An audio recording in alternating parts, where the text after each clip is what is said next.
Olá, pessoal. Bom dia a todos. Estou aqui muito feliz de estar abrindo o segundo dia aqui do Web Media com essa sessão técnica de hoje, de conteúdo imersivo. Não completo codificação de mídia, conteúdo imersivo e multissensorial. É um tópico que está bastante quente. Tem pesquisas ainda acontecendo lá dentro do que é o Max, Multimídia MCs, então é um tópico bem interessante e pelo que eu vi dos trabalhos aqui, todos os trabalhos são muito bons. Então, eu, eu sempre gosto de falar que eu estou muito contente de estar aqui. O Mídia, quem me acompanha nas redes sociais vê que eu sou muito empolgado com a mídia, eu vejo uma comunidade muito ativa e sempre com trabalhos de alta qualidade. Então, sem mais muitas demoras, eu vou começar com chamar o primeiro trabalho. Uma coisa importante não esperem até o final para fazerem as perguntas o quanto antes. Assim que vocês tiverem algum tipo de questionamento que seja interessante para contribuir com a discussão, já deixem já no chat, porque o delay do início, do final da apresentação até chegar nos clientes de vocês, tem um pequeno delay. Então, quanto mais rápido vocês puderem fazer as perguntas, fica melhor para ficar mais fluido a conversa. O primeiro trabalho vai vir do Rudinei, lá do ICMI, que é um trabalho intitulado Pix Radio, a New Anaglyph Reversion Technique Based on Radiometric Difference Reduction. Ivan, can you put the first video, please? Olá, eu sou o André Costa, eu sou aluno de mestrado do CMC aqui na USP de São Carlos. Eu vou apresentar para vocês o artigo que eu fiz juntamente com meu colega de grupo, o Felipe Maciel, que é aluno de doutorado, e também juntamente com o nosso professor orientador, Rudinei Goulart. O título desse artigo é Pix Radio, a New Anaglyphic Reversion Technique Based on Radiometric Differences Reduction. Esse artigo foi desenvolvido a partir da minha pesquisa durante o mestrado, e o principal foco desse trabalho foi melhorar o processo de correspondência estéreo aplicada a anáglifos para a utilização das correspondências durante um processo que se chama reversão anaglífica. Um anáglifo é uma imagem composta por duas visões que permite ao observador ter a percepção de profundidade. Durante o processo de criação do anáglifo, que nós chamamos de codificação anaglífica, é necessário descartar uma quantidade de informações do parestéreo. A reversão anaglífica busca recuperar essas informações que foram perdidas durante a codificação e reconstruir uma aproximação do parestéreo original. Em outras palavras, a reversão anaglífica é a operação inversa da codificação anaglífica. Esse processo de codificação e reversão anaglífica, ela auxilia na compressão de imagens estereoscópicas, uma vez que descarta 50% das informações do parestéreo. E o processo de reversão também permite alcançar o que nós chamamos de independência de método de visualização, o que permite ao usuário consumir esse conteúdo anaglífico, estereoscópico, com qualquer dispositivo de visualização que ele possua, porque é recuperado o parestéreo, uma aproximação do parestéreo original, e todos os métodos de visualização estéreo conhecidos, eles se baseiam em um parestéreo. A reversão anaglífica é possível porque os canais esquerdo e direito do anáglifo eles são muito parecidos. Isso possibilita a busca por correspondências entre esses canais e a cópia de cores para a reconstrução dos canais descartados durante a conversão. Então vamos supor que vamos recuperar essa região do nariz aqui do macaco. Essa recuperação pode ser feita buscando a posição dessa região na imagem direita, e quando uma correspondência é encontrada, é possível realizar a cópia das cores para os canais que estão sendo recuperados. Entretanto, veja que é necessário comparar um canal vermelho da visão esquerda com os canais azul ou verde da visão direita. Esses canais, por terem cores diferentes, eles possuem grandes diferenças de intensidades de pixel, o que nós chamamos de diferenças radiométricas. Essas diferenças radiométricas não permitem o uso de técnicas tradicionais de correspondência estéreo, sendo assim necessário utilizar uma técnica que lide com essas diferenças durante a busca por correspondências. A técnica desenvolvida ela está dividida em duas grandes etapas. Primeiro é a recuperação por correspondência direta, que faz a correspondência estéreo e recupera os pixels através dessas correspondências encontradas. E a colorização, que realiza a recuperação de regiões que não possuem correspondências, como em regiões oclusas. A primeira etapa está subdividida em 8 subetapas, e a subetapa com maior destaque é a de obtenção de representações. Nessa subetapa, para lidar com as diferenças radiométricas e melhorar a qualidade das correspondências encontradas, são calculadas as diferenças de intensidades entre cada um dos pixels dos seus vizinhos dentro de um bloco. Essas diferenças são armazenadas em um vetor de representação que contém toda a informação necessária para a correspondência estéreo. E essa é um dos principais diferenciais dessa técnica. Então, para calcular o vetor para um pixel de coordenadas XY, primeiramente é obtido um bloco ao redor desse pixel. E aqui são os valores de intensidade, né, dentro do bloco selecionado. Então, são obtidas as diferenças nas direções horizontal e vertical dos pixels desse bloco, e essas diferenças elas são armazenadas no vetor de representação. Esse procedimento é repetido para todos os pixels das visões esquerda e direita, e será utilizado, esse vetor será utilizado para encontrar a melhor correspondência para cada um dos pixels da imagem, utilizando-se a métrica SED, que é a soma das diferenças absolutas. Aqui nós temos um exemplo de um par estéreo recuperado após a etapa de correspondência direta. Aqui é possível ver que há algumas regiões que não foi possível realizar encontrar correspondência, que são regiões nas bordas das imagens e regiões oclusas. Nessas regiões é realizada a colorização, que é a cópia das regiões, cópia de cores de regiões que possuem correspondências. Para avaliação da técnica, nós usamos o dataset de imagens estereoscópicas da Middlebury. Foram selecionadas 18 imagens lançadas entre 2001 e 2005. Essas imagens foram escolhidas por terem sido usadas em trabalhos relacionados. Foram realizados testes subjetivos e testes objetivos. Os testes objetivos foram feitos utilizando a métrica PSNR, que é uma métrica muito comum nessa área, e os testes objetivos foram realizados utilizando o DSCQS. E aqui então nós temos o gráfico que mostra o PSNR médio entre as visões esquerda e direita para as técnicas concorrentes e para a técnica proposta. O PSNR é uma métrica que varia de 0 a 100, sendo que 0 significa que a imagem recuperada possui muito ruído, e ela está muito diferente da imagem original. E 100 significa que a imagem recuperada possui poucos ruídos e que a imagem recuperada é próxima da imagem original. E então é possível perceber que a técnica proposta obtém consistentemente valores de PSNR acima pelos trabalhos relacionados, que estão em estado da arte. E, claro, isso reflete na média, que é possível ver que a técnica proposta ela possui uma média de PSNR acima das concorrentes. Já no DSCQS, os avaliadores dão notas tanto para as imagens originais quanto para as imagens processadas. Esse gráfico mostra as médias das notas que foram dadas para as imagens processadas. Aqui nós apresentamos os valores em uma escala de 0 a 5, sendo que de 0 a 1 equivale ao conceito péssimo, de 1 a 2 ao conceito ruim, e assim sucessivamente. As imagens obtiveram resultados variando entre 1,5 e 4,8. As médias ficaram entre 3 e 4, né, que é o equivale ao conceito bom. E a técnica com melhor média foi a técnica de Jolin. A técnica proposta ficou em segundo lugar, praticamente em empate técnico com a técnica de William. Para entender o motivo da PixRadio ter melhores resultados na avaliação objetiva e ter ficado em segundo lugar na avaliação subjetiva, nós fizemos uma comparação visual com a técnica que obteve melhores resultados na avaliação subjetiva. Essa é uma imagem original da visão esquerda. Essa no centro é uma versão recuperada pela técnica de Jolin, que teve melhor resultado na avaliação subjetiva, e essa é uma imagem da direita, uma imagem também da visão esquerda, é uma imagem recuperada pela nossa técnica que obteve melhor resultado de PSNR.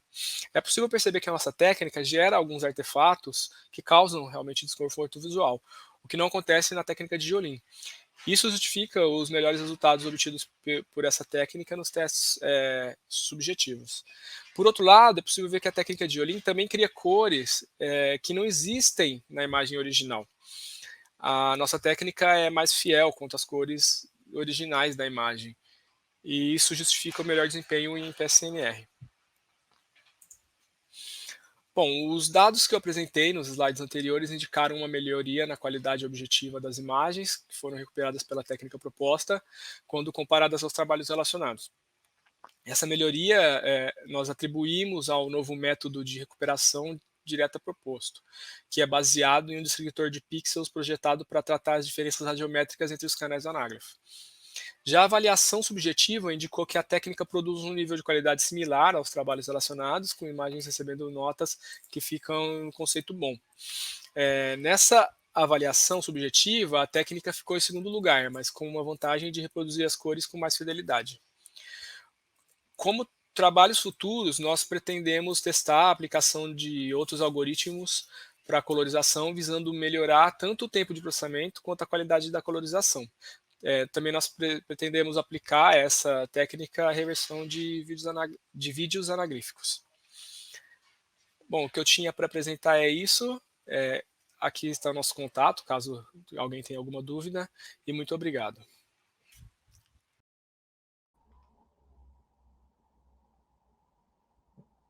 Oi, André, tudo bem? Tá mutado. Desculpa. Tudo bom? Bom Tudo dia. jóia. Parabéns pelo trabalho. Obrigado. Eu achei bem interessante.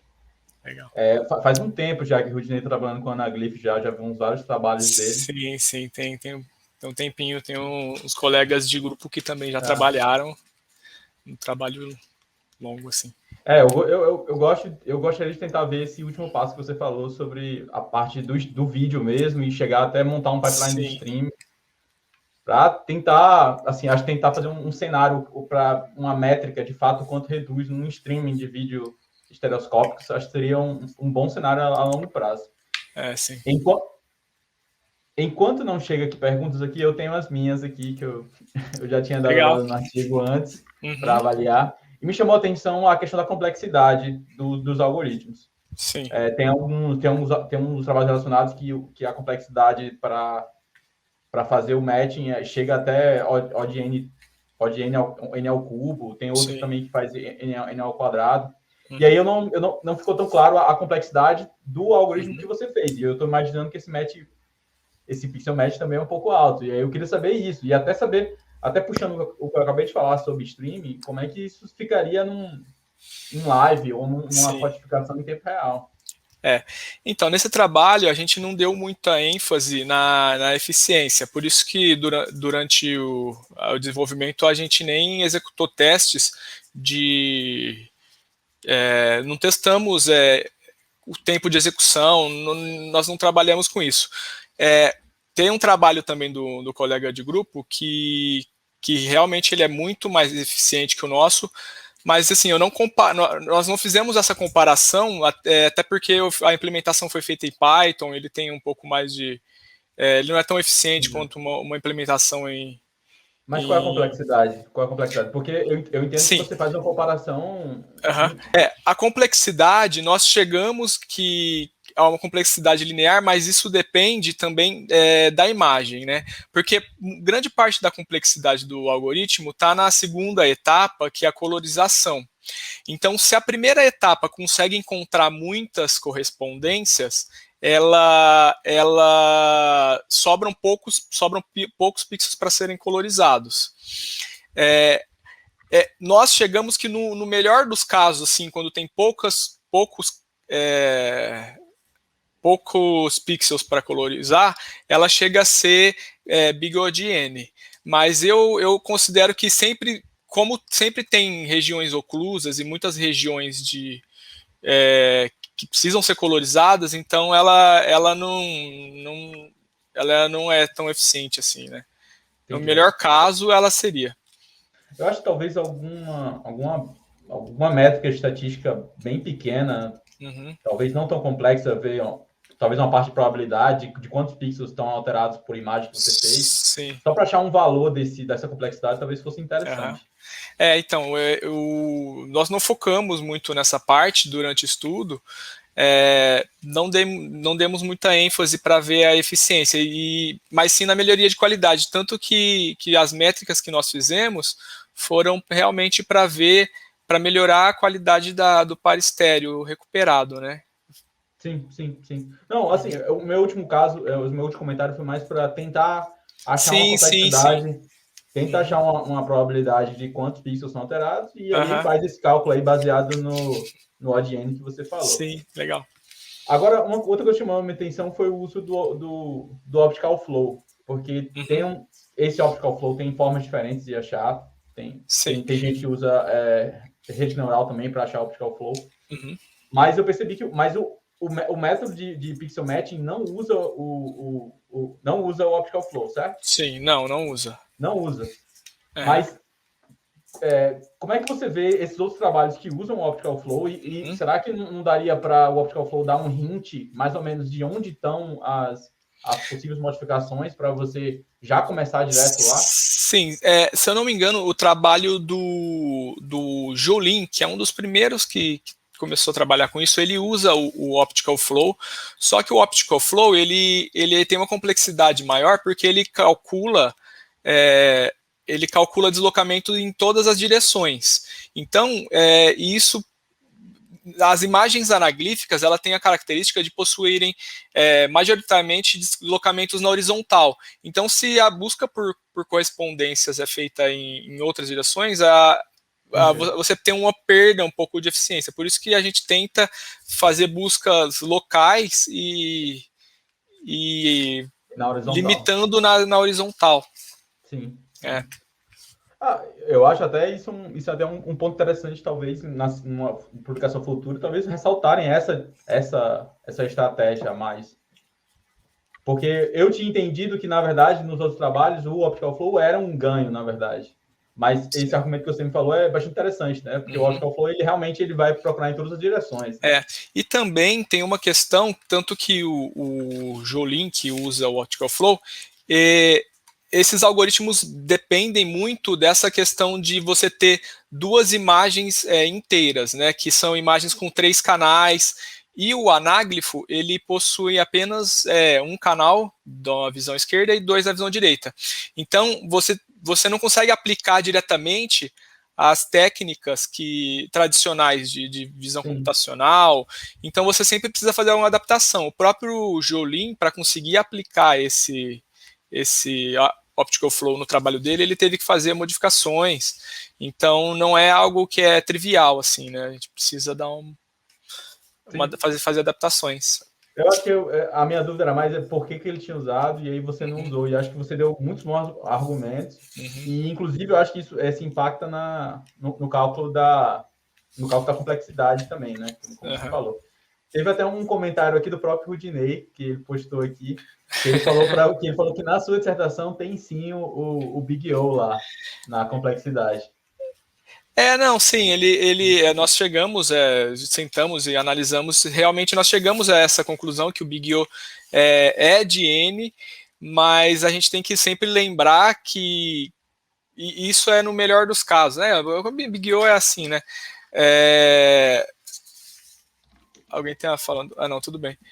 Mas é isso. Tá. Eu vou pegar a última pergunta aqui para a gente finalizar. Legal. Tem uma pergunta aqui do Celso, que ele perguntou exatamente sobre a paralelização da coisa. Né? Tem boa parte dos algoritmos hoje de codificação de vídeo, especialmente o HEVC, ele usa lá o modelo de tilings, que é para paralelizar ao máximo tanto o encode quanto o decode. Você vê o seu algoritmo dessa forma, ele também sendo capaz de ser paralelizado, ou você acha que é uma coisa mais focada? Não, ele pode ser paralelizado. Eu aplico em algumas das etapas a paralelização, mas a minha implementação, como a gente era para o mestrado e eu não estava focando muito em eficiência, eu não foquei muito em paralisar, mas muitas das etapas são passíveis de paralisação, sim. André, parabéns pelo trabalho. Obrigado. Parabéns também a Rudinei, sempre trazendo coisas legais aí para a Webmedia. Infelizmente, vou ter que Felipe chamar o próximo trabalho para apresentar. Eu não vou nomear o próximo trabalho, porque acho que geralmente no início a pessoa já fala qual é o trabalho. Então, até porque a gente já passou um pouquinho já do tempo aqui nas nossas perguntas, que o trabalho estava muito bom. Então, Ivan, can you put the next video, please? Boa tarde a todos. Meu nome é Eduardo Correia Rodrigues. Sou aluno de mestrado em informática do PPGI, da UFES, programa de pós-graduação em informática. Estou vinculado ao laboratório de pesquisa em multimídia. Meu orientador é o professor Dr. Celso Alberto Zaibel e meu orientador é o Dr. Estevam de Sônia Salem. A introdução, a gente pode falar sobre a migração natural entre a multimídia e a multimídia. A multimídia, ela é a multissensorial mídia. É a mídia tradicional acrescida de mais do que 2 sentidos. A mídia tradicional estimula a visão e a audição. E aqui na fotografia a gente está vendo um home theater, como a televisão. A gente tem áudio e vídeo. Nessa figura ao lado, a gente tem o AmbiX, que é um equipamento desenvolvido pela Philips, que foi desenvolvido para quem joga, para gamer.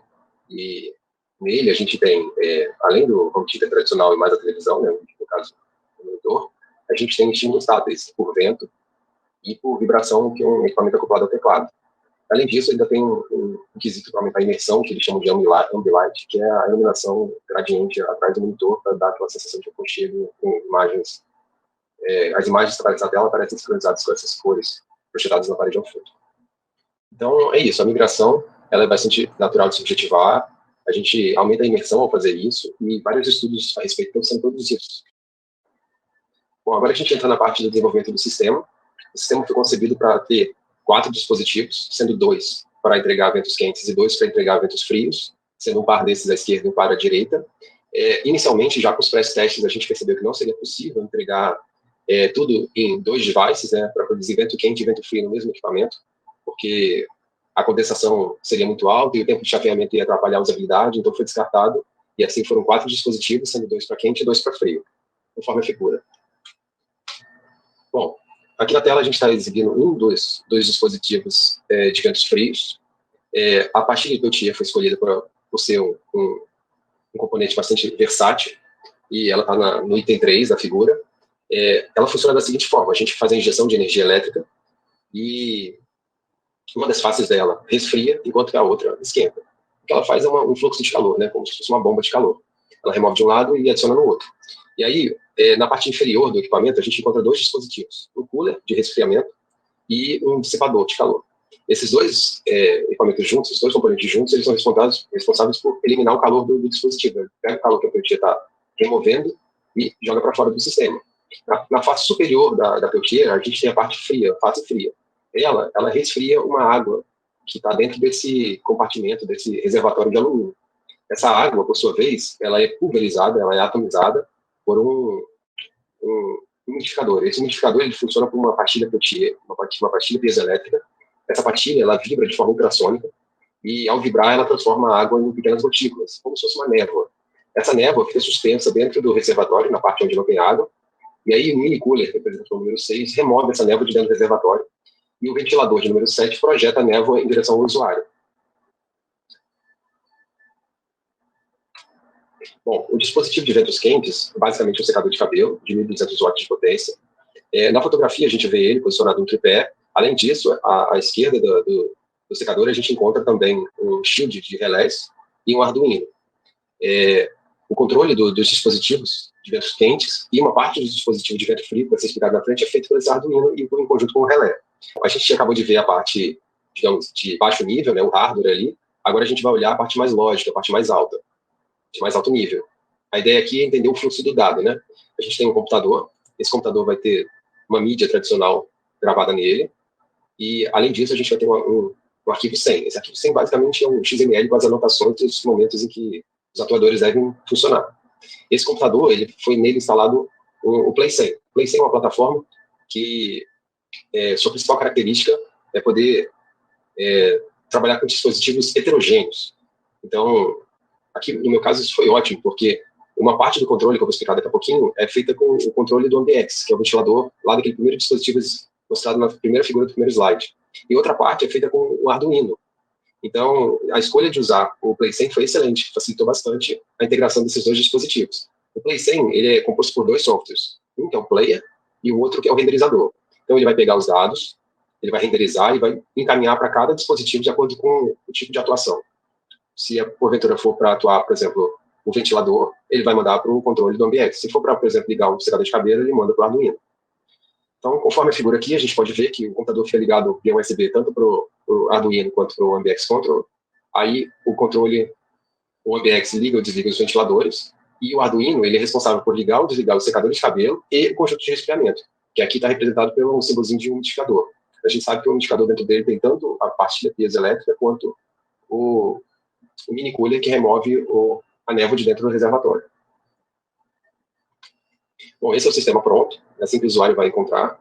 Nessa parte inferior, do lado direito, a gente tem uma fotografia térmica. Essa fotografia, ela, em vermelho são as partes quentes, em azul mais escuro são as partes frias. O interessante aí é mostrar que na parte inferior das torres de resfriamento a gente tem calor escapando, por isso que está em amarelo, e o secador de cabelo em vermelho, as bordas em amarelo, representa o calor, né? Bom, a gente agora chega na parte de experimentos e métodos. A primeira, o teste de dispositivo de antifrios, foi dividido em duas partes. Por quê? A primeira parte ela visa verificar a variação da temperatura dentro do reservatório da água líquida. Então, o reservatório inicia preenchido com 125 ml de água, e a gente vai verificar a velocidade com que a água vai perdendo calor, vai sendo resfriada ao longo do tempo. E foram feitos dois testes, né? Você projetado duas curvas, uma com a temperatura ambiente em 20 graus e a outra com a temperatura ambiente em 28 graus. Todos os testes tiveram essas duas temperaturas ambiente. A segunda parte do teste é para medir a temperatura dos ventos, efetivamente. E esse teste foi dividido, dentro dele foram feitos 3 momentos. O primeiro momento dura 5 segundos e apenas a névoa é produzida. Depois disso, a névoa e o ventilador são acionados. E, por fim, só o ventilador fica acionado.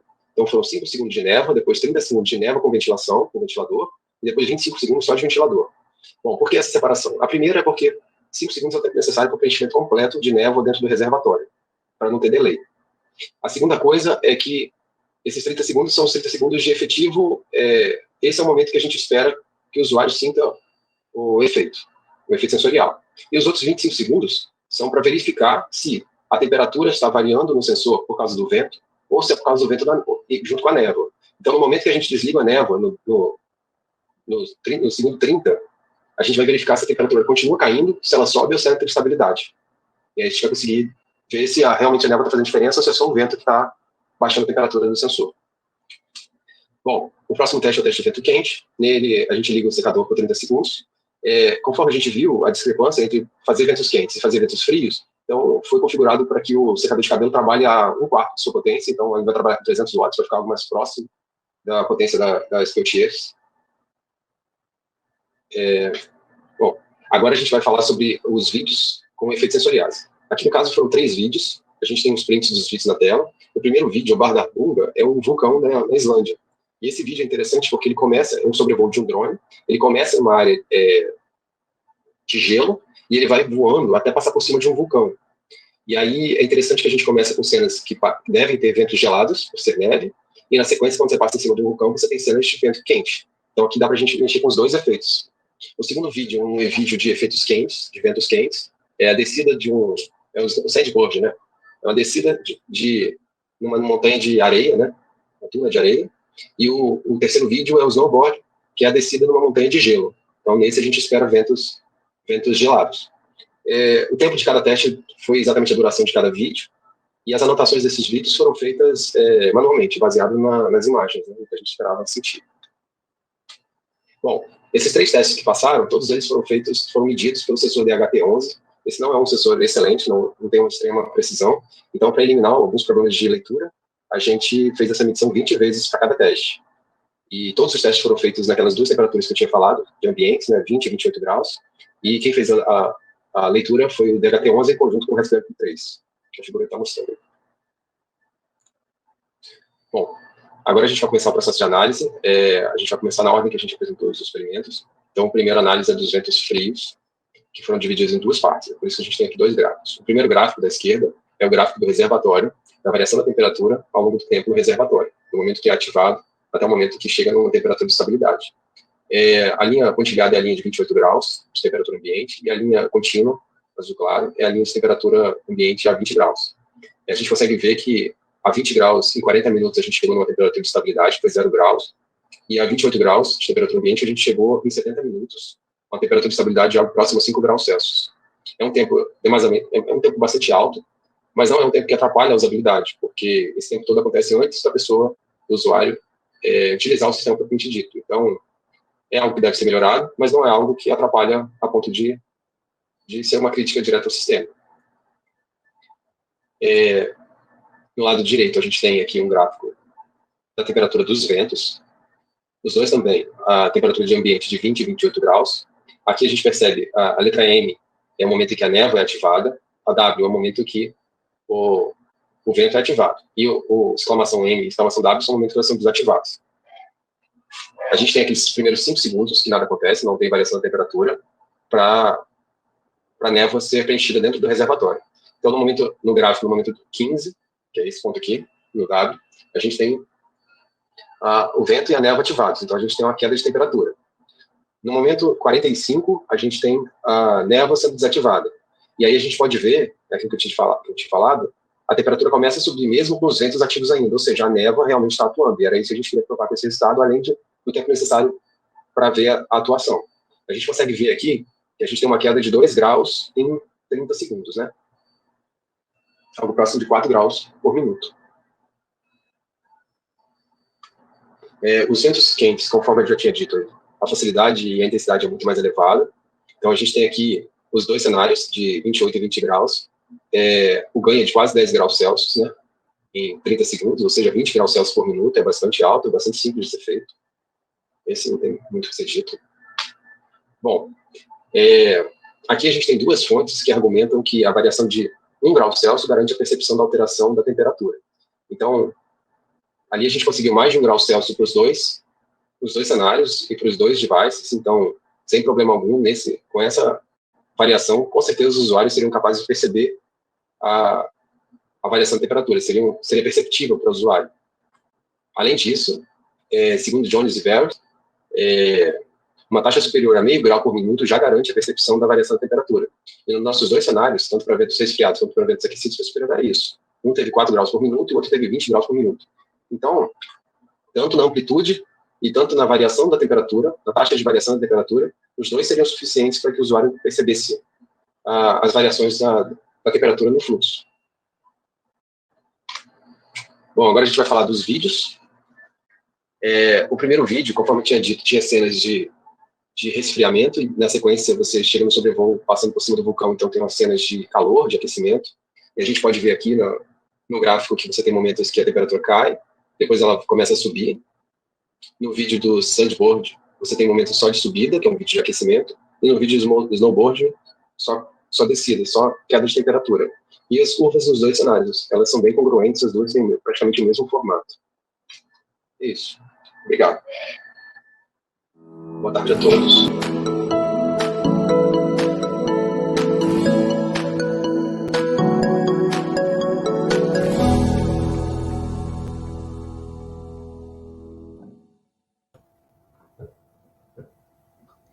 Oi, pessoal. Bem-vindos de volta.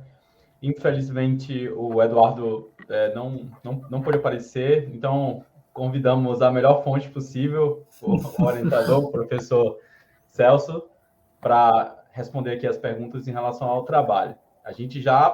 Eu já tinha algumas perguntas minhas aqui, mas eu vou dar prioridade para a plateia, obviamente. A professora Débora deu parabéns pelo trabalho, é bastante interessante.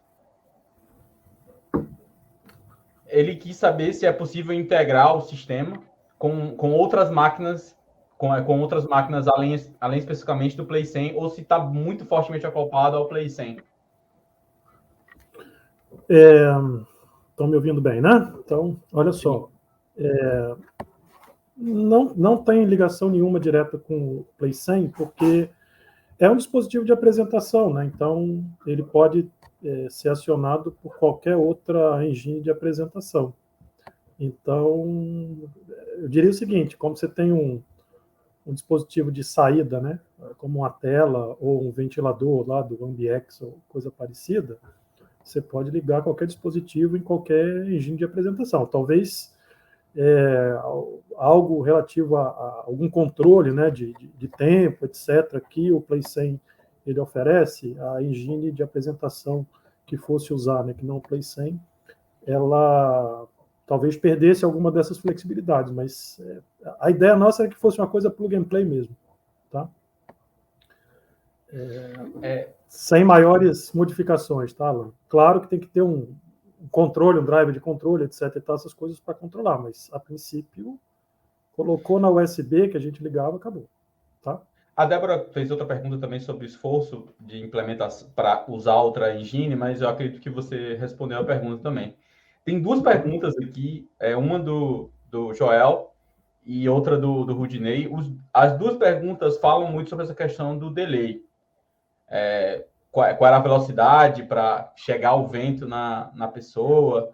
O Rudinei até chegou a perguntar sobre o renderizador, ele tem uma antecedência, eu sei que vai tocar daqui a 5 segundos e eu vou me anteceder, eu vou já preparar para subir o ar frio ali para poder fazer. Então, acho que tem duas perguntas que você poderia aproveitar para falar mais um pouco sobre essa parte do delay dos efeitos, né? Que acho que é um problema importante nesse tópico de multimídia. Isso sem dúvida, tá? O que acontece? A gente tem que ter o cuidado, durante a autoria, né, de criar coisas que sejam factíveis de serem apresentadas, né? O processo envolvendo vento, né, vento térmico, ele tem uma série de problemas que a gente tentou avaliar nos experimentos, mas que a gente não tem muito controle. Então, por exemplo, a temperatura inicial da sala, se você não tiver um controle muito bem feito de como é que é a temperatura ambiente, né, quando você começa a apresentação, você vai ter problemas de alcançar vamos dizer, o efeito, né, que você pensou em tempo de autoria. Então, nos experimentos do Eduardo, ele fez sempre isso aí bem de madrugada, para ter uma temperatura fixa, se eu não me engano, ele colocou 28 graus. Sempre fazendo isso, para ter uma temperatura de referência.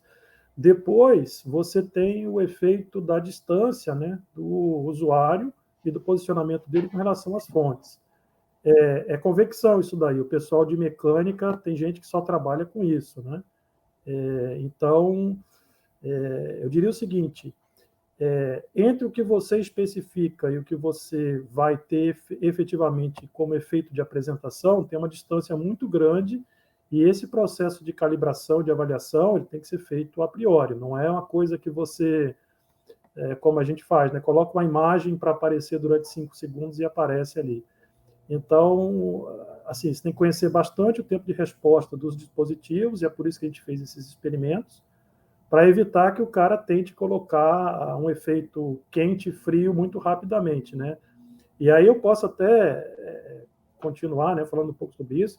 Se você coloca um vento muito frio, joga melhor dizendo, coloca um vento quente, né, no início, e joga o frio logo depois, se você colocasse isso num dispositivo só, ia condensar, ia bagunçar tudo. Então, sim, esse foi o motivo de ter 2 dispositivos, um quente e um frio.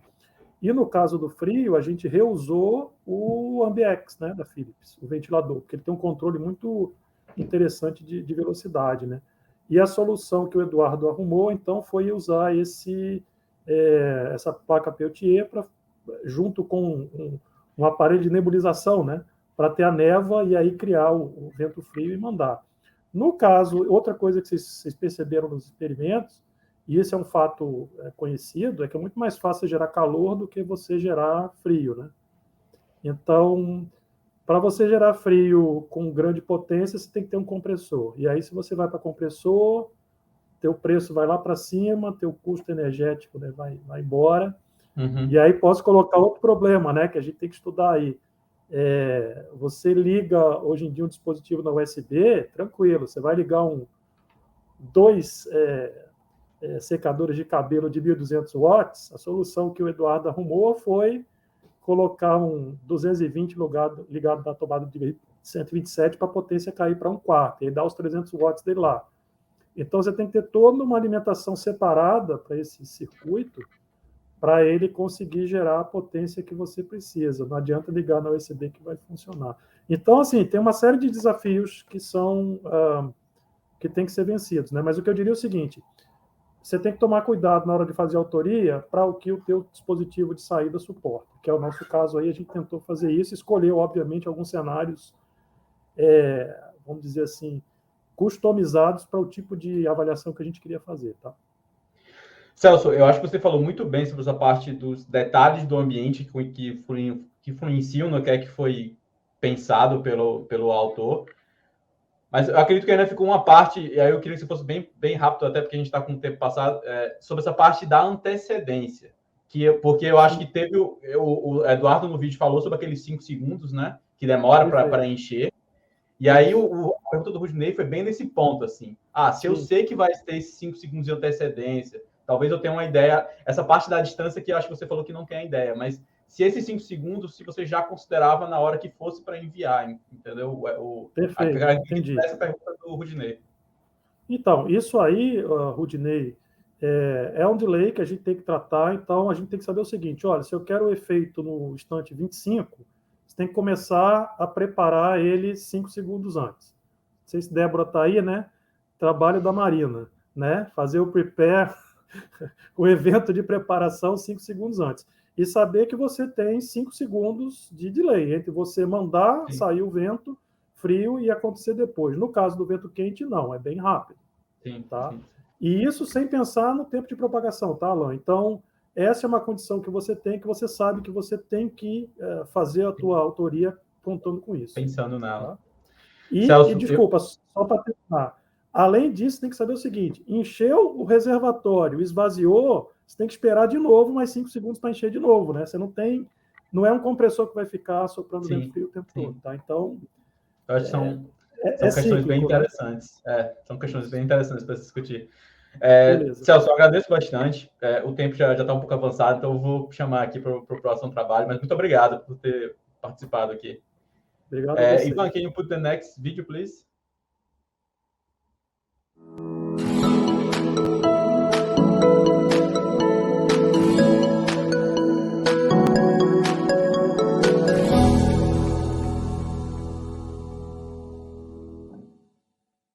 Olá a todos, meu nome é Yukio e sou discente do programa de pós-graduação em Ciência da Computação do Cefet-RJ. Irei apresentar o artigo intitulado MAT, Multisensorial Audiobooks Authoring Tool. Meus coautores são o Flávio Carvalho e o orientador professor doutor Gustavo Guedes. Então, para iniciarmos, irei fazer uma breve introdução sobre os audiolivros multissensoriais. Os audiolivros multissensoriais estimulam os sentidos humanos durante o processo de leitura, fornecendo ao leitor uma maior imersão no conteúdo e aprimorando a sua qualidade de experiência. Também, as recentes pesquisas sobre livros e audiolivros multissensoriais têm se mostrado importantes, sobretudo na área da educação, ao aprimorar a compreensão de leitura em disléxicos, por exemplo. Para que os efeitos multissensoriais ocorram durante a leitura dos audiolivros, a sincronização é um fator determinante. Os trabalhos anteriores utilizam estruturas de XML para esta tarefa. Assim, para cada história multissensorial, um arquivo XML é requerido. Esses arquivos XML contêm anotações de efeitos que sincronizam cada estímulo sensorial com as mídias tradicionais, como, por exemplo, um áudio, uma imagem, entre outros. Assim, a criação de forma manual desses arquivos XML se mostra um desafio, demandando tempo e que pode gerar erros. Neste sentido, este artigo propõe a criação de uma ferramenta de autoria para audiolivros multissensoriais, intitulada MAT, Multisensorial Audiobooks Authoring Tool. Vale ressaltar que, embora existam ferramentas de autoria para sincronizar efeitos multissensoriais com vídeos, até onde sabemos, não existem ferramentas de autoria como a que estamos propondo neste artigo. A MAT foi desenvolvida com base na ferramenta Waveform Playlist. Waveform Playlist possui a interface inspirada nos softwares de edição de áudio ao permitir o usuário interagir com as trilhas do áudio com as ondas sonoras. Essa ferramenta foi desenvolvida em HTML5, JavaScript e CSS. Novos recursos foram desenvolvidos também em PHP para a construção da MAT. Então, a ferramenta MAT está disponível em nosso site do Cefet e a ferramenta Waveform Playlist está disponibilizada no Git abaixo. Aqui podemos observar a interface da MAT. Para iniciar a ferramenta MAT, o usuário deve inicialmente fazer o upload do arquivo do audiolivro em formato MP3. Na próxima tela é apresentada as ondas sonoras do áudio. Assim, o usuário poderá escolher o momento de início e término dos efeitos multissensoriais. Então, nesse exemplo do lado esquerdo, nós temos os efeitos de vento, o difusor de aromas e o som da chuva, que estão respectivamente anotados com seu tempo de início e término dos efeitos. Então, ao final das anotações, o usuário deve clicar no botão de download do XML na parte superior da ferramenta. Do lado direito, nós temos então o resultado da geração do arquivo a ser utilizado no aplicativo Multisensorial Audiobooks para a leitura do audiolivro com esses efeitos multissensoriais. Para os experimentos preliminares, realizamos a análise das funcionalidades da ferramenta MAT, inicialmente validando o envio do arquivo em MP3 para a ferramenta e, posteriormente, a realização das anotações dos efeitos, utilizando o primeiro audiolivro multissensorial intitulado Cida e Adão numa leitura multissensorial. Após, realizamos a integração do XML no aplicativo Multisensorial Audiobooks, para validarmos os efeitos anotados na ferramenta MAT. Como conclusão, os resultados são promissores, permitindo qualquer usuário realizar suas anotações por meio da geração automática do XML pela ferramenta MAT, e também possibilitar diferentes versões de um mesmo audiolivro ao permitir que os usuários possam colocar efeitos em momentos diferentes, por exemplo. Em trabalhos futuros, planejamos a adoção do padrão MPEG-5 por ser um formato difundido, aumentando assim a compatibilidade da MAT. Ainda, permitir a edição do arquivo XML previamente anotado pela ferramenta MAT e, por último, a criação de um ambiente colaborativo em que diversos usuários possam compartilhar suas versões dos audiolivros e seus respectivos arquivos XML anotados, permitindo assim a divulgação de suas contribuições. Deixo os meus contatos a seguir para eventuais sugestões e dúvidas. Obrigado.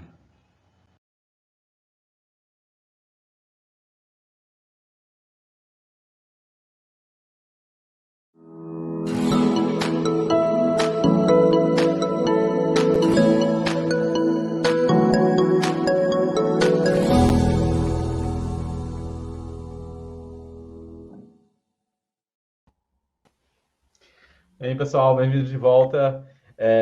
Parabéns, Helder, pelo trabalho, bastante interessante. Eu acho que o Gustavo já faz um bom tempo que está trabalhando nessa parte de áudio. O Gustavo, o pessoal do Cefet, está trabalhando nessa parte de audiobooks, né? Sim, sim. Multissensoriais é um tema bem interessante. Tem aplicações, especialmente em educação, crianças. Então, é um tópico bem legal. Eu já tinha algumas perguntas aqui, mas essa sessão está bem ativa aqui. Já tem perguntas da professora Débora para você, então eu vou puxar aqui para falar. Sim. A Débora deu parabéns pelo trabalho e perguntou como é a renderização dos audiobooks multissensoriais. Se bastaria algum tipo de smartphone ou se tem um requisito de hardware específico para apresentar os efeitos que você está usando. Acho que é uma coisa até boa para você falar, aproveitando a pergunta da Débora, quais são os efeitos que a pessoa pode taguear na ferramenta? Isso. Obrigado pela pergunta, professora Débora.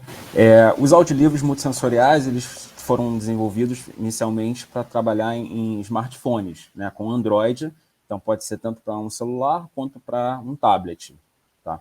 E os efeitos iniciais que estamos trabalhando são de vento, aroma, né, então com difusor de aromas, e também a parte de som. Tá? Então, esses são os efeitos iniciais que estamos utilizando. Mas que a ferramenta em si pode trabalhar diversos outros sentidos humanos, né? Efeitos que possam ativar os sentidos humanos.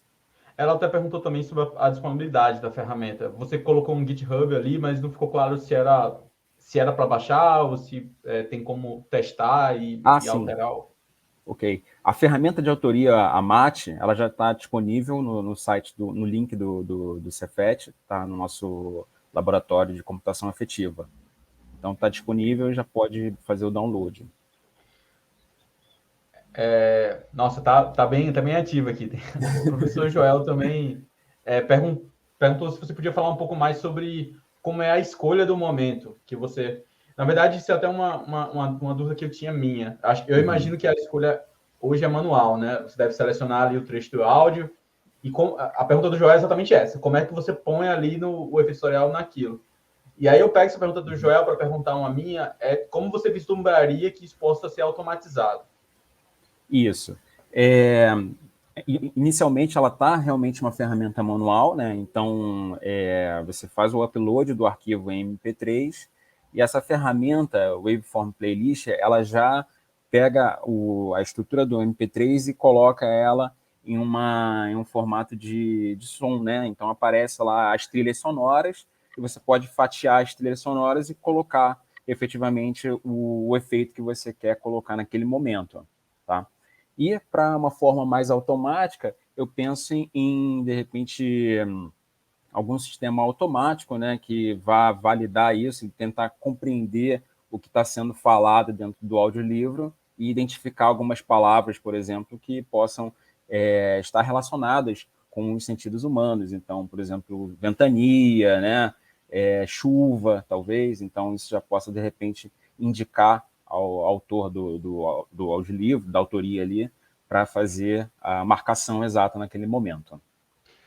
Eu diria que não exatamente palavras, né? Você falou bem aí, ruídos, na verdade, né? Sons ambientes, né? No caso, sei lá, o vento, o som do vento, o som da praia, né? Que quem está longe do Brasil não vê muito tempo a praia, que nem eu, então escutar um som da praia seria bom.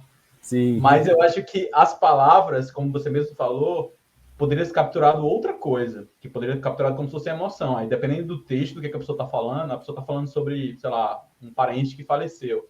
Então, dado esse texto do parente faleceu, poderia ter um efeito assim, específico para tristeza. Sim, sim.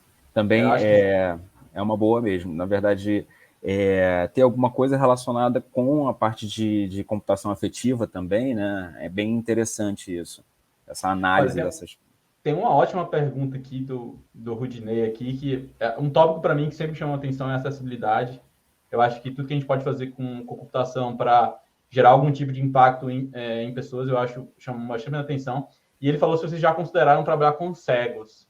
Sim. Com esse tipo de conteúdo.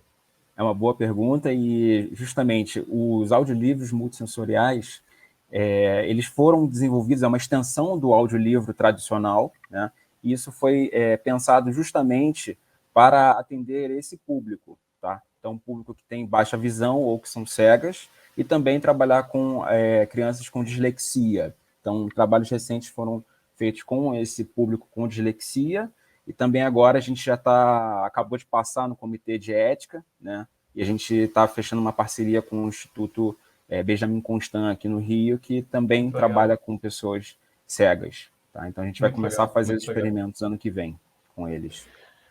Tem uma última pergunta, até do nosso próximo apresentador aqui, o Rafael, aqui dentro do Backstage. Ele mesmo perguntou sobre a parte de composição de efeitos, porque ele comentou aqui que deu a entender ali na sua apresentação que tinha alguns botões para você colocar só um efeito, se não teria uma questão mais de você compor para um determinado momento vários efeitos em conjunto. Ele até citou uma hierarquia, mas eu imagino que é uma composição de eventos no mesmo trecho.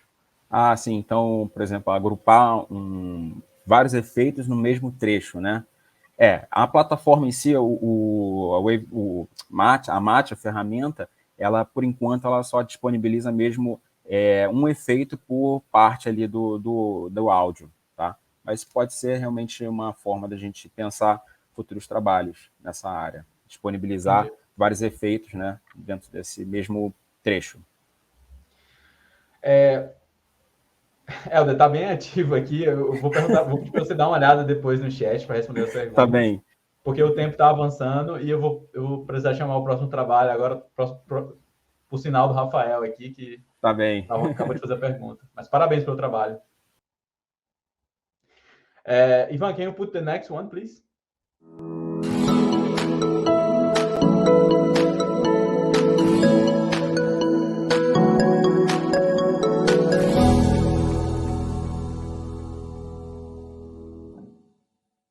Abreu. Sou estudante de pós-graduação em Ciência da Computação na Universidade Federal Fluminense e vou apresentar um artigo intitulado Sensory Effects Extraction for 360 Media Content. Então, inicialmente, nós podemos pensar num presente em qual nós possamos experimentar conteúdo 360 mais imersivo, com efeitos sensoriais, que são um aroma, um efeito de calor, um vento. E tudo isso já é possível, porém, é necessário um esforço enorme de autoria para você poder sincronizar os momentos do vídeo 360 com a ativação dos efeitos sensoriais. Por exemplo, de frio vai de 0 até 4 segundos e de luz, pois o sol está aparecendo, vai de 2 até 4 segundos. Então, nossa pergunta de pesquisa é como permitir a extração de efeitos sensoriais automática em conteúdo 360? Para facilitar, obviamente, a autoria desse tipo de conteúdo. Então, nós, em trabalhos anteriores, já propomos a sincronização utilizando redes neurais. Então, por exemplo, a rede neural retorna um conjunto de tags, ela analisa o vídeo e a gente associa as tags com o momento de ativação de efeitos sensoriais. Por exemplo, o sol vai gerar efeito de luz e toda vez que tiver neve vai gerar efeito de frio. Beleza, só que isso cria outros problemas. Por quê? A autoria de efeitos sensoriais é uma tarefa totalmente subjetiva do autor. Essas redes neurais elas têm que ter um certo pré-treinamento e cada rede neural vai ser boa em uma coisa. Por exemplo, redes que são treinadas em animações não vão funcionar para vídeos reais.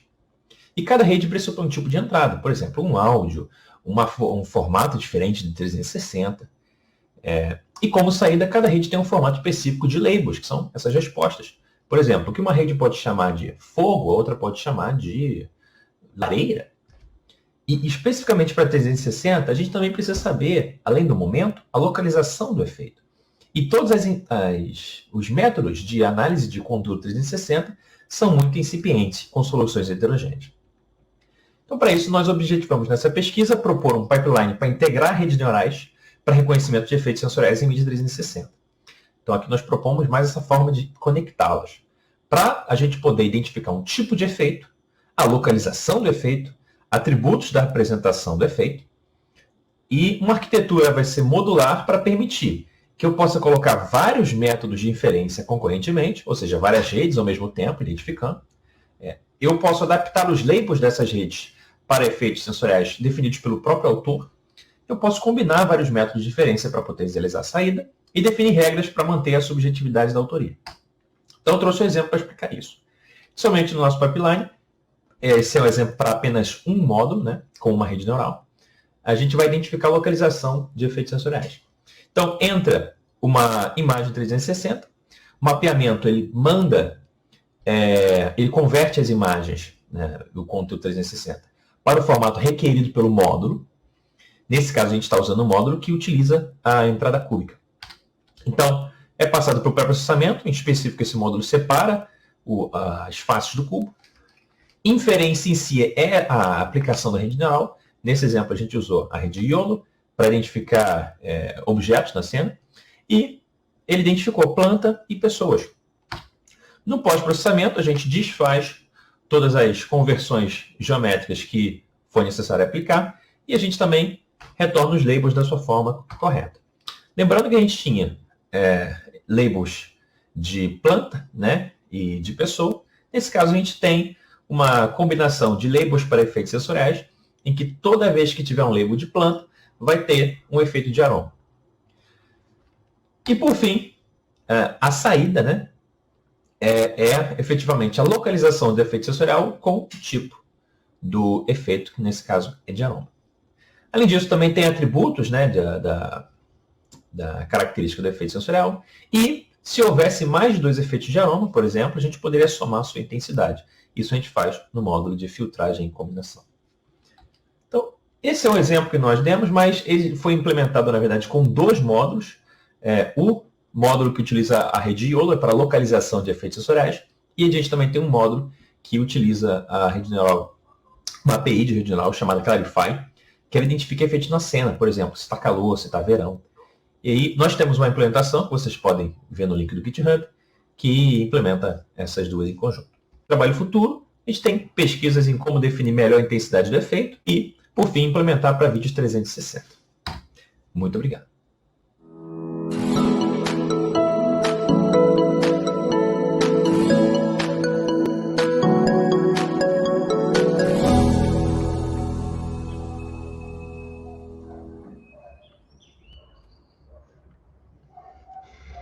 pessoal, bem-vindos de volta. Parabéns, Rafael, pelo trabalho, bastante interessante. A gente vê que você e a Débora já estão trabalhando há um bom tempo essa parte de detecção, reconhecimento, é um tópico bem interessante, está bem relacionado com web media, com QMX e outras conferências que estão atacando ainda esse ponto dos efeitos sensoriais. Ainda não chegou nenhuma pergunta específica aqui ainda ao seu artigo, mas aí eu vou lançar as minhas. Eu fiquei confuso sobre a parte do áudio. Na apresentação deu muita atenção à parte do visual, né? Acho que também você comentou mais do Iolo, mas se vocês usam alguma coisa do áudio, até uma sincronização aí com o trabalho anterior do Helder, ou se vocês não usam, se vocês têm pretensão de tentar usar alguma feature de áudio para detectar o posicionamento dos efeitos. Boa, entendi, obrigado. Então, nesse exemplo, a gente não fez o exemplo com áudio, mas a gente desenvolveu a arquitetura pensando que a detecção de áudio vai ser um módulo adicional. Então, a gente, né, você pode interpretar uma rede neural específica para áudio, que vai ter como entrada apenas o áudio, então é parte do mapeamento. Remover o áudio da mídia e só mandar o áudio para aquela rede, né, e aí vai fazer a sua detecção, a associação com o tipo de efeito, e da rede vai retornar os labels. E naquele módulo vai retornar apenas a marcação de efeito sensorial. Então, a gente fez isso para cada módulo ser basicamente uma caixa preta, que pode ser intercambiado até e adicionado diversos outros, por exemplo, alguma rede que identificaria efeitos em marcações de temperatura, se existisse um metadado desse tipo. Não, até relacionando com o que eu falei agora um pouco com o Helder, por exemplo, se tivesse um som de vento, e na verdade acho que teria que até ver alguma prioridade, né, em relação a isso. Tem esse som de vento que está mais forte do lado esquerdo, mas aí tem as árvores que estão do lado direito. Aí teria que ter uma tomada de decisão para dizer qual seria o efeito final, né? Sim, mas é uma feature que pode ser usada, o áudio. O áudio pode capturar algum tipo de efeito. Com certeza. Inclusive, na parte de filtragem e combinação, a gente tem uma certa hierarquização de quais efeitos vão ser colocados. Até um pode reduzir o outro. A gente pode imaginar casos de redes conflitantes, uma falando que está vindo calor daqui e outra falando que está vindo frio daqui também. Opa, né? Aí a gente tem que fazer uma média disso aí, talvez. Mas você tem algum tipo de regra que você... ou o autor define essa regra, ou você já tem algum tipo de regra específica de prioridades entre os efeitos? Não, porque isso aí ficaria para o autor para pré-configurar todo esse sistema. Entendi. Acho que se tivesse algumas regras já, até sugestões de guidelines, olha, entre vento e aroma, eu prefiro tal. Acho que algum tipo de regras até para filtrar, né, dado que já vai ter possíveis várias identificações automáticas.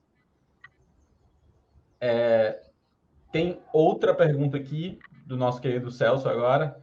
É possível integrar os metadados anotados para reusar a criação? Tá. Ele falou que, digamos que já tem um vídeo que está ali anotado com MPEG-V, por exemplo, e já tem as anotações nele. Você poderia... E essa é até interessante, que é caso do que a gente estava falando, de filtragem. Então, já tem os metadados, aí você detecta outros durante o seu momento de detecção. Essa detecção poderia reusar, ou como é que ela seria unida com o que já estava tagueado antes? Não tinha pensado nessa possibilidade. Realmente, a gente pode interpretar também metadados como marcações já prévias de efeitos sensoriais. E inclusive até criar alguma regra que dá prioridade ou mais para outra, né? Digamos que não sei, talvez até tenha alguma limitação limitação de dispositivo no renderizador do usuário final, né? Eu tenho tagueado aqui vento, mas o cara lá só tem, não sei, só tem calor só. E ele detectou calor em um determinado ponto. Então eu vou filtrar, a prioridade vai ser usar o calor, porque é o que tem lá no final. Realmente.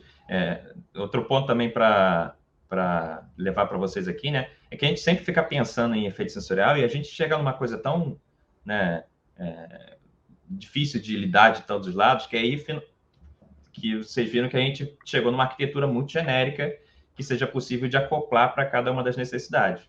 Tanto que a gente não mencionou nem tanto rede neural nesse exemplo, mas é mais uma coisa de arquitetura mesmo, para definir esses processos e botar esses módulos em caixas pretas e depois unir eles. Sim, como você bem falou, né? Para determinada detecção de algum tipo de efeito, possivelmente você vai usar uma rede específica, né? Pré-treinada para algo específico, né? Isso foi até, essa questão de redes e de treinamento, foi até uma pergunta aqui do Rudinei. Ele deu parabéns pelo trabalho, e ele perguntou para aquelas redes que você usou, a gente entendemos que é bem específico para o que é que você queria, mas o que é que você usou de treinamento? Se você já estava... Eu imagino que a IOLO estava pré-treinada, mas o que mais assim, você já tinha usado de dataset? Eu usei 2 redes, né? A IOLO já estava pré-treinada com o dataset Google Open Images. E aí esse dataset ele não tem nada a ver com efeito sensorial, né? Ele vai retornar tags. E aí faz a parte de adaptação para efeitos sensoriais dentro do próprio módulo. E a outra rede que nós utilizamos foi uma rede de uma API do Clarifai, que também já estava pré-treinada. Aí ele retorna também as mesmas tags. Tá, mas no caso, tem que ter um mapeamento aí entre a tag e o efeito, né? Que também é criado pelo autor, né? Isso aí. Tag para efeito ser pelo autor. O Celso compartilhou aqui que tem um dataset, está até no chat aqui do Backstage, para você dar uma olhada, que tem um dataset da Apen Áustria, eu não vou saber dizer o nome certo aqui, de Kleinfurt, que tem um dataset para poder comparar com efeitos anotados já. E aí fosse interessante para você treinar uma rede sua, eu estou imaginando que seja isso, para detectar os efeitos que já estão tagueados já. Eu acho que é uma muito boa dica aqui do Celso, para ver vídeos que já estão tagueados já, para você ver o seu grau, pelo menos um possível grau de truth ali para os seus resultados. Para esse artigo específico, como o nosso foco foi 360, a gente não fez essa associação. Mas a gente tem um outro artigo que nós fizemos utilizando o Steve, né, que é da integração disso com o Steve, para vídeos flat, né, que a gente fez uma comparação entre as marcações de um autor e essas marcações que seriam derivadas de uma rede fazendo essa associação. Faz sentido. Eu imagino que deve ser difícil um dataset para vídeo 360 com efeitos sensoriais, né? Não tem. O Celso até concordou aqui que a base deles não é 360. Ele até falou que tem interesse aí de fazer crowdsourcing também para tentar criar conteúdos para esse tipo. O Celso comentou. Inclusive para fazer o dataset. Inclusive para fazer o dataset. Dataset sempre é um problema, especialmente para vídeo 360. É uma mídia mais difícil de manipular e até fazer crowdsourcing mesmo é complicado. Pessoal, Rafael, muito obrigado. A gente tiveram várias perguntas aqui. O Celso está chamando aqui para fazer o dataset. Então, eu vou agradecer a apresentação do Rafael aí. E eu acredito que foi o nosso último trabalho dessa sessão. Então, eu fico muito feliz com os trabalhos que foram apresentados. Como eu falei, eu vejo muito facilmente esses trabalhos que estão apresentados aqui evoluindo, participando em webinários futuros, ou inclusive em conferências como o QLMax. Tentem acompanhar o que está acontecendo nas outras conferências, que é importante para a gente se inspirar e encontrar trabalhos relacionados para se comparar e ter ideias. Então, eu agradeço bastante. Como todos sabem, eu sou muito contente por estar aqui no evento. Eu fico muito feliz de ver a comunidade ativa e trabalhando. E eu agradeço pela oportunidade de estar aqui com todos. Então, tchau, um ótimo dia a todos. Vejam a programação para ver nas próximas sessões. Tchau, tchau.